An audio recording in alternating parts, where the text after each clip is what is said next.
સુરતના કતારગામ વિસ્તારમાં ટ્યુશન શિક્ષિકાએ વિકૃત યુવાનના ત્રાસથી આપઘાત કરી લેતા વિસ્તારમાં ચકચાર મચી જવા પામી છે। કતારગામમાં ટ્યુશન ચલાવનાર નૈના વાવડિયા નામની આ 19 વર્ષીય શિક્ષિકાને ઘણા દિવસથી એક વિકૃત યુવક બ્લેકમેલ કરી રહ્યો હતો।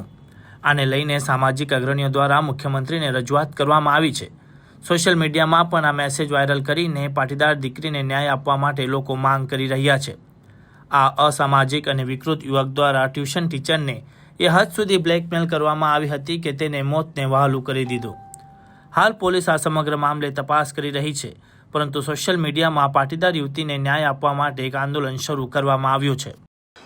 આ લગભગ 6 મહિનાથી એવું હાલતું છે કે ટ્યુશન ક્લાસમાં નોકરી કરતી હતી અમારી આ બેબી નેના, અને એક છોકરો નીલ કરીને છે એ પાછળ પડ્યો હોય છે, અને આને કોઈ પણ હિસાબે એના એવિડન્સ ફોટા કે કાંઈ પણ એવું હોય છે એટલે બ્લેકમેલ કરતો હોય છે।